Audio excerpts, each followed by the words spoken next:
Halo Achievers, selamat pagi buat kita semua. Senang berjumpa kembali dalam pertemuan kedua dengan pelajaran ilmu ekonomi. Anak-anak sekalian, sebelum kita mempelajari lebih dalam lagi tentang ilmu ekonomi, perlu kita melihat bagaimana keadaan sekitar kita sekarang tentang perkembangan ekonomi. Ilmu ekonomi lahir dari dasar dan pemikiran daripada ahli-ahli.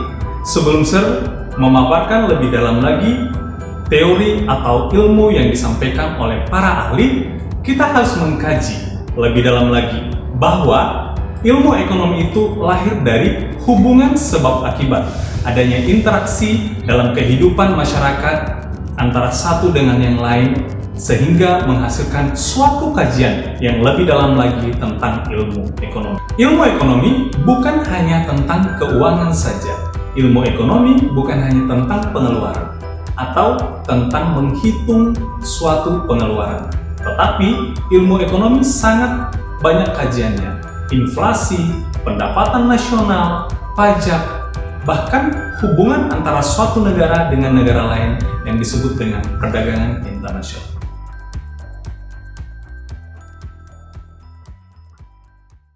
Sekarang saya akan menyampaikan teori-teori ilmu ekonomi yang disampaikan oleh pakarnya. Yang pertama adalah Richard G. Lipsey, mengatakan bahwa ilmu ekonomi merupakan pemanfaatan sumber daya alam untuk memenuhi kebutuhan manusia yang tidak terbatas. Menurut Adam Smith, ilmu ekonomi adalah perilaku manusia dalam mempelajari atau mengelola sumber daya alam yang terbatas atau tidak terbatas untuk mencapai tujuan-tujuan hidupnya.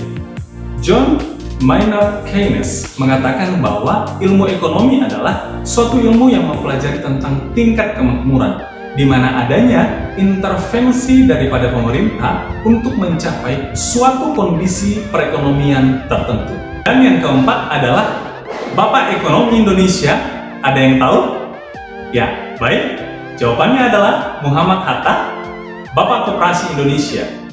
Ilmu ekonomi menurut Muhammad Hatta adalah ilmu yang mempelajari tentang keadilan sosial dan kesejahteraan sosial penduduk suatu negara. Nah, anak-anak, cukup banyak ya pengertian daripada ilmu ekonomi, tetapi 3 elemen penting yang harus kita ketahui tentang kajian ilmu ekonomi adalah yang kebutuhan, yang kedua adalah sumber daya yang terbatas, dan yang ketiga adalah tujuan ekonomi itu sendiri.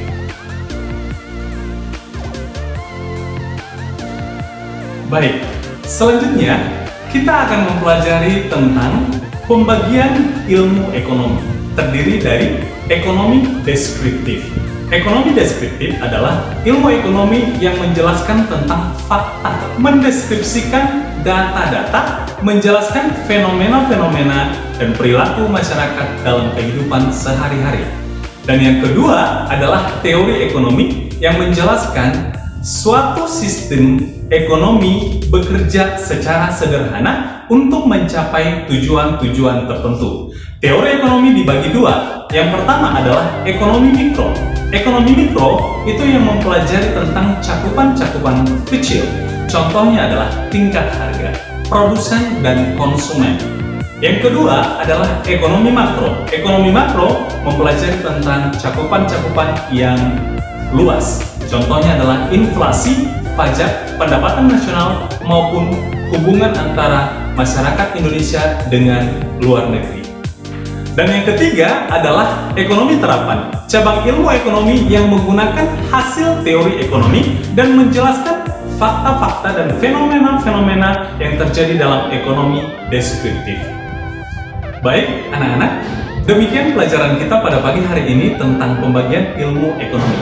Untuk lebih jelasnya, mari kita membaca buku Ekonomi SS kelas 10 di halaman 24. Terima kasih dan sampai bertemu minggu depan.